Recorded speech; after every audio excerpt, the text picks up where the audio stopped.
Alejandro Xitpecoatl Juarez is a young activist, UCLA student, poet, and cultural Aztec dancer. He regularly hosts workshops titled Writing Rhymes and Freeing Minds in high schools, universities, and community spaces that teach how poetry and hip-hop can be used as a tool to liberate yourself and others while creating positive change. His goal is to return to high school and become an ethnic studies teacher and later earn his doctorate degree to become a professor of ethnic studies and to continue to organize and better his community. Without further ado, welcome Alejandro. How's it going, Southeast LA Arts Festival? My name is Alejandro, and I'm super excited to share some stories with you all today. So, we are streaming our stories today, right? And some of my poetry will interweave, right, our histories, right, our stories, not his story or her, right, their stories. It's our story, right, today. So I'm gonna start off quickly with a land acknowledgement, just because I want to recognize the space that I'm on right now, recognizing that this is Tongva territory, occupied territory, right, stolen land. And I start off with that because I'm going to be sharing some medicine and some ceremony with y'all, too, from my people, from the Nahua people, the Shika people. So this first poem that I'm going to share with you all is titled Tonantzin. And it's a poem dedicated to our mothers, right, specifically as well as Mother Earth, right, the land that we have, that we're walking across every single day. And I want to also, plug in that right now during COVID, a lot of us are really creating a lot of trash and not really making, we're forced to kind of, have a lot of disposable stuff. But I ask you to please, continue to make those smart choices when like using disposable or reusable items. So here it goes.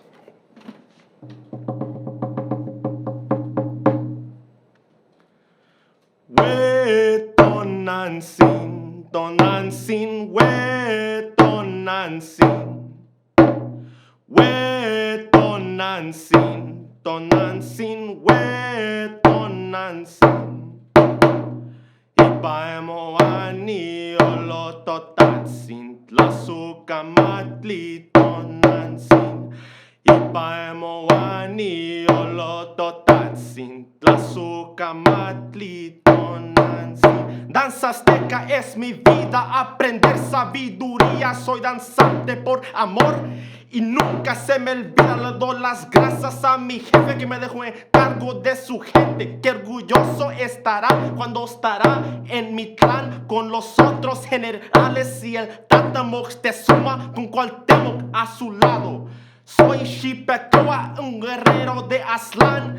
Vine a rezar y presentar a mi grupo Toyacán. Mis esencias son presentes, no me quiere el presidente porque soy un delincuente.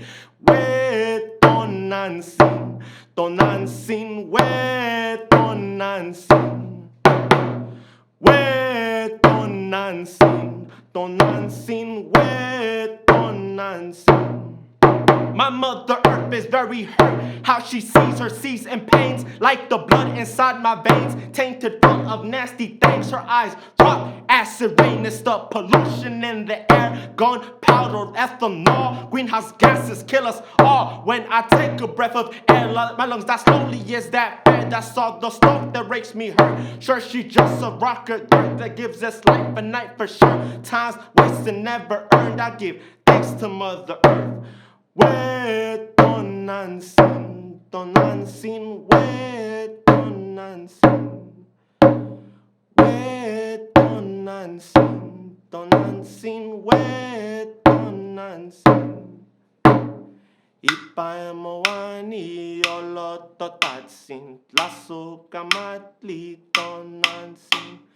Ipaemo ani olototatsin, tlasukamatli Tonantzin. Cause living this life is a beautiful prize given by God every morning and night. So better be grateful to all of those trees that give us wonderful air to breathe. Those cultures rocking were pieces of cotton, the paper writing were one decent trees. The ground to the step in the air that you breathe, the car you are driving, the food that you eat were produced by Mother Earth. You heard, so word to the birds, nature's music in the herbs. Native music's what you heard.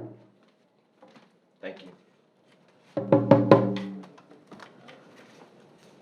So alongside with that poem being, a tribute to our women, to our powerful indigenous women, all sisters, right, and our Mother Earth that we need to protect her, it's also a little story about our history, right, as a people.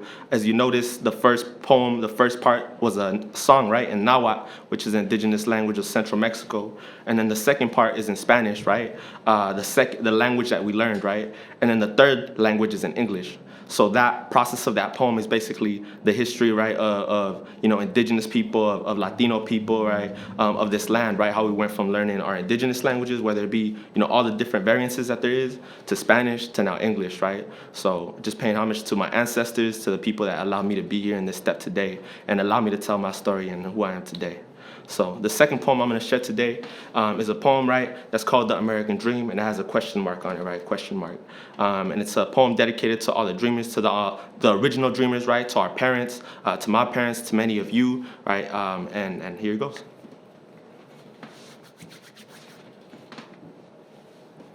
Ahorita me quieren muerto. Amarrado, balanceado como un puerco. You see, right now, people want me dead. I'm not talking about the thugs in the corner. More like Ku Klux and Minutemen, they want my head. Tied to a rope, like Chicanos and Africanos. Back in the day, we had no hope. Never mind, nothing's changed. The system still got us hanging from trees. Institutionalized racism, mass incarceration. Won't let my people free, won't let my people be. Young, strong, intelligent minorities and POCs. They want to see us on TV. Killing, committing crimes, and living up to their prophecies. But they won't show me.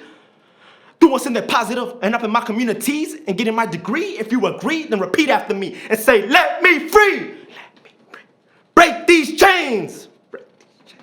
You see, they have our people in restraints. Chains, I want change. Not nickels, dimes, and quarters. I want you to break that border. Instead of segregating people, man, how about you show how we're all equal? Yes, we, the people. You think we're evil? Nah, homie. You see, the media's feeding you lies. Open your eyes. We're not criminals. We're people with minds, bodies, and souls. The American dream, now that is our goal. We try to achieve, but people say no. They say you better stay in your place and stay with your race and stay in your country. Where nothing is great, man, we try to escape the place we once called home. Due to corruption and people in thrones, violence grows. Poverty, robbery, no food and no clothes. We're stuck in a hole, or call it a grave. Our people are working but feeling like slaves. Man, I'm ready for rage with this pen and this page. It will make you aware of our people's struggles, stories, and troubles. This is real life. Don't believe me, all right? I'll show you true stories and show you the light. Just listen to me as I spit on this mic. And let us begin with the stories, all right? Life 1. I will cross that wall or die trying in an effort to have a better life and support my kids and wife. I have left everything behind, man. I work for nickels and dimes. In my home country, I couldn't go to school because my family couldn't afford it. Mom was sick and dad didn't exist. As soon as I started to talk and walk, I started to work. By selling chicles in the plaza or making handmade tortillas on the masa. ¿Qué te pasa? Asked my tío. I responded, nada's mío. Man, I got no money, no education, no nice things, and no freedom. Shit, well, I got brothers and sisters, but I need to feed them. I dreamed of one day having something that's mine. The American dream I need to find. You see, I got older, the world got colder. I needed to fight to survive just like army soldiers. I had mad responsibilities like a man and woman carrying boulders. One day I was tired and crossed through wild wire, rivers and deserts. You see, I almost got caught and I almost got shot by border patrol. The desert was hot, but I made it across out of breath like Rick Ross. Sign of relief, yet there is no peace. Although I've crossed over or worked hard in these streets. Or in construction, building houses, foundation, concrete, or picking your veggies and fruit in this heat. Or I'm a Hispanic mechanic who works in ceramics, whose thoughts are dynamic and actions are too. A cook serving food, a factory worker, or a house cleaner too. Or I'm a elotero, paletero, a vaquero, jardinero, que sincero y trabaja por dinero. We don't clock in, we clock in these type of jobs. The jobs that require a lot of fine motor skill and backbreaking work. If we didn't do it, who would put their hands in this dirt? Work hard doing whatever we can, either selling candies, flowers, some food, and some pan. This is a struggle you don't understand. Man, at least we're not lazy sitting around begging for money. So I fight for my rights, and I work day and night to live the American dream. Now that's out of sight. Life 2. Hola, my name is Maria. I work cada día. To support my daughter, her name is Talia. You see, I cook and I clean. My boss is real mean. She calls me a peasant and sometimes a bean. You probably seen her. She's a famous singer. Although when she calls my name, it's not very soothing. She tells me, work harder and just keep it moving. If I speak out of tone, well, she'll pick up the phone and she'll call immigration and they'll send me back home. Home?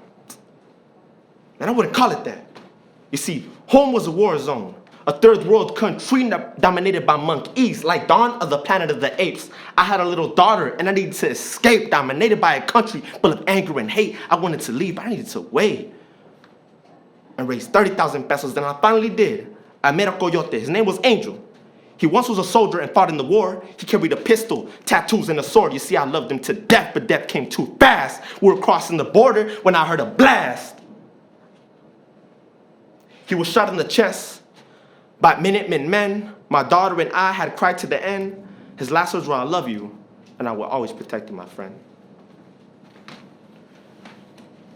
That poem is also dedicated to all the kids in cages right now, right? All the people that are struggling, to get by, to all indigenous people, to all the documented people, to all the refugee peoples, right, that are right now, in these camps that need to be completely destroyed, and our people need to be set free, free our people, definitely. So, next poem and final poem I'll be doing is a poem that is a little bit about me, right? Specifically, my trajectory as who I am today. As I mentioned, I'm a UCLA student, but it wasn't always like that. I was actually expelled in middle school and expelled in high school for several things that happened to me, right? A couple of things that I got into, but throughout that whole time, I was met with, basically not care, right? They criminalized me, and no one ever stopped and asked me what happened, right? Little did they know that I actually lost my father, right? He burned alive in a car crash, and I witnessed it, right, as it happens. And just a lot of stuff that happened in my family, right? People being incarcerated, loved ones, as well as, the violence inside my community. No one ever stopped to ask us what was happening, right? But through poetry and through all the different stuff that I do, that's the way that I've been healing, through ceremony, like danza azteca, mexica, right? Different stuff like that. That's how I've been able to basically come up. So here's a little poem about that.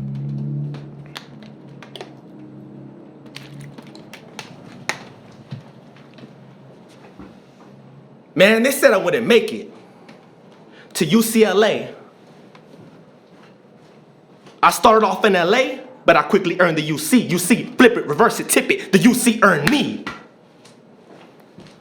But this wasn't how I was supposed to be. I was supposed to have died, incarcerated, or get high, pulling up in a drive-by, but continuation high school got me by. But still didn't prepare me to succeed. They tried to bury me, but they didn't know I was a seed. Now look at me. I have a garden. Ain't no mountain high enough. Ain't that right, Marvin?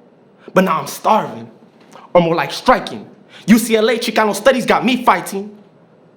They hella frightened. Or more like scared. A man of color right here is rare. This life ain't fair. They ask me why? Because I'm a broke Bruin pursuing who's doing schooling and music and cruising while making bomb music and eating pan dulce. You see, they say it can't be done until it's done. La lucha sigue, mi gente, and this is where I'm from. And thank you so much for this final time that I'm gonna use my time set. I wanna push and also advocate and ask all of y'all to please look into ethnic studies, right? Ethnic studies, which is our history, our curriculum, right? Our people's histories, her stories, their stories, right? Inside of the California history. Right now we have 2 bills, right, being pushed up. Assembly Bill 331, which would be a graduation requirement for all high school students in California to take. And I'm asking y'all to please look for that petition online. Please follow Save California Ethnic Studies, Save CA Ethnic Studies, or Ethnic Studies Now on whether Instagrams or Facebook or anywhere you can find out how to get involved. But right now, it's super important. We have those bills literally waiting on the Assembly Bill, right, or on the governor's desk. So there's also a lot of really good ways you can get involved in the ethnic studies movement. We need this now. We need our histories and our culture and our resistance being taught in the school curriculum. So much love, peace and power. Southeast LA Arts Festival. Have a good one. Peace and power. Much love, blessing. You can follow me on Khalifa Aslan, Alex Juarez, or Juarez_travels on Instagram. Thank you.